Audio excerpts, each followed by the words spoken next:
దేవర ఓ mass జాతర. మొదటి 3 రోజుల్లోనే రికార్డు స్థాయి కలెక్షన్స్, ఫ్యాన్స్ పూనకాలతో కళకళలాడిన థియేటర్స్. ఇలా సెంటర్ ఏదైనా కూడా రికార్డు మాది అన్నట్టుగా దూసుకుపోయింది దేవర. బట్ ఈ లెక్కల్లో నిజమెంత? అసలు సినిమా టాక్ ఏంటి? మాస్ జాతరలు పూనకాల్లో వాస్తవం ఎంత? ముందుగా ఎన్టీఆర్ ఫ్యాన్స్కు ఓ చిన్న నోట్. ఇది నెగిటివ్ పబ్లిసిటీ కాదు, ఫాల్స్ ప్రాపగండా అసలే కాదు. ఉన్నది ఉన్నట్టుగా చెప్పడం మా ఉద్దేశం. ఇప్పుడు విషయానికి వద్దాం. దేవరకు మంచి ఓపెనింగ్స్ ఉన్నాయి. తొలి 3 రోజుల్లో కలెక్షన్స్ దుమ్ము దులిపాయి, అందులో ఎలాంటి డౌట్ లేదు. జస్ట్ 3 డేస్లోనే 140 నుంచి 145 కోట్ల కలెక్షన్ సాధించింది దేవర. ఈ లెక్కలు చూసుకుంటే 70% రికవరీ అయింది. జస్ట్ 30% రికవరీ అయితే చాలు, దేవర గట్టెక్కినట్టే. ఆ తర్వాత వచ్చేవన్నీ కూడా లాభాలే అంటున్న ఇండస్ట్రీ వర్గాలు. నిజానికి భారీ అంచనాలతో థియేటర్లోకి వచ్చింది ఎన్టీఆర్ దేవర. యాక్చువల్గా రిలీజ్కు ముందు రోజే 29 థియేటర్లలో ప్రీమియర్ షోలు వేశారు. ఈ ప్రీమియర్ షోలో ప్రతి టికెట్ 1500 చొప్పున అమ్మారు. మరోవైపు 2 తెలుగు స్టేట్లలో కూడా టికెట్ ధరలను పెంచుకునేందుకు ఆయా గవర్నమెంట్లు గ్రీన్ సిగ్నల్ ఇచ్చారు. ఒక్కో టికెట్పై భారీగా ధరను పెంచారు. అయినా కానీ మూవీ ఎన్టీఆర్ అభిమానులు మాత్రం ఎక్కడా తగ్గలేదు. మూవీ చూసేందుకు ఎగబడ్డారు. దీంతో మొదటి 3 రోజుల పాటు అదిరిపోయాయి కలెక్షన్స్. మండేని వదిలేద్దాం, ఫస్ట్ 3 డేస్నే లెక్కేద్దాం. నైజాం ఏరియాలో 30 నుంచి 33 కోట్లు, వైజాగ్ 9 కోట్లు, ఈస్ట్లో 6 కోట్లు, వెస్ట్లో 5 కోట్లు, కృష్ణాలో 5 కోట్లు, గుంటూరు ఏరియాలో 8 కోట్లు, నెల్లూరులో 3 కోట్లు. ఇలా సీడెడ్లో 17 నుంచి 18 కోట్లు రాబట్టింది. నైజాం ప్లస్ ఏపీ కలిపి 85 కోట్లు, కర్ణాటకలో 10.5, తమిళనాడులో 2.10 కోట్లు, కేరళలో 1/2 కోటి, నార్త్లో 14 కోట్లు, యూఎస్లో 19 కోట్లు, మిగిలిన నాన్ ఓవర్సీస్ మొత్తం ఇతర కంట్రీస్లో 7 నుంచి 8 కోట్లు.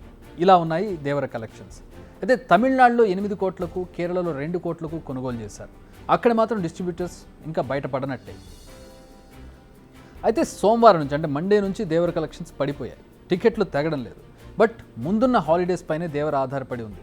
దసరా సెలవులు వచ్చేసాయి. సెలవుల్లో జనాలు థియేటర్లో క్యూ కడితే దేవరకు తిరుగు ఉండదు. బట్ ఇప్పటికే దేవరపై మిక్స్డ్ టాక్ ఉంది జనాల్లో. కొందరు మూవీ చాలా బాగుంది అంటున్నారు, కొందరు యావరేజ్ అంటున్నారు, కొందరు నెగిటివ్గా చెబుతున్నారు. అయితే మిక్స్డ్ రివ్యూస్ బుకింగ్స్పై ఎఫెక్ట్ చూపిస్తున్నాయి. అయితే ఇవి యాంటీ ఫ్యాన్స్ చేస్తున్నారా, లేక కొన్ని పార్టీలు పనిగట్టుకుని ఎన్టీఆర్కు వ్యతిరేకంగా పనిచేస్తున్నాయనే డౌట్స్ మాత్రం ఇప్పటికీ అలాగే ఉన్నాయి.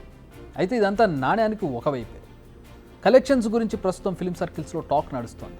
కలెక్షన్స్ విషయంలో దేవర టీం ఇస్తున్నంత హైప్ లేదన్నది దాని సారాంశం. వచ్చిన లెక్కలను మరింత పెంచి చూపిస్తున్నారంటున్నారు.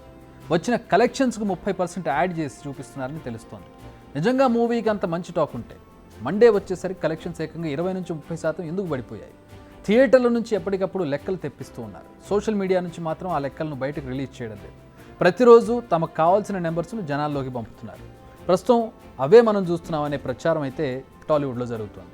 ఇవే ఇప్పుడు సినిమాపై అనేక డౌట్స్ రైజ్ చేస్తోంది. అంతేకాదు, ఇప్పుడు సక్సెస్ మీట్ విషయంలో కూడా చాలా కాంట్రవర్సీ నడుస్తున్నట్టు కనిపిస్తోంది. ముందుగా ఓ మేనేజ్మెంట్ గ్రూప్ ఈ మీట్ను నిర్వహించేందుకు భారీ మొత్తంలో డిమాండ్ చేయగా దానిని కాదని గతంలో ఉన్న ఆర్గనైజేషన్కే పనులు కట్టబెట్టినట్టుగా కనిపిస్తోంది. ఓ మూవీ హిట్టా ఫట్టా అనేది ఈ కాలంలో ఎలా చూస్తున్నారనేది మనకు తెలిసిందే. సినిమా టాక్ ఎలా ఉన్నా తాము పెట్టిన పెట్టుబడి వెనక్కి వచ్చిందా లేదా, ఈ అనేక జింకులు చేస్తున్నారు. భారీగా స్క్రీన్లో రిలీజ్ చేస్తున్నారు. ఎక్కువ స్క్రీన్లు, టికెట్ రేట్లు పెంచుకోవడం, ప్రీమియర్లు వేయడం. స్టోరీ బాగున్నా లేకున్నా భారీ సినిమాలకు పెట్టిన పెట్టుబడి మాత్రం ఈ రకంగా వచ్చేస్తున్నాయి జిమ్మిక్కులతోటి. అయితే అది నిజమైన హిట్టా ఫట్టా అనేది తొలి 4 రోజుల తర్వాత థియేటర్లు ఏమాత్రం నిండుతున్నాయన్న దాన్ని బట్టి ఉంటుంది.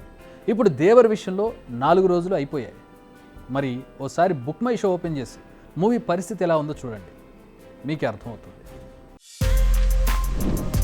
For more videos like this, subscribe Big TV channel.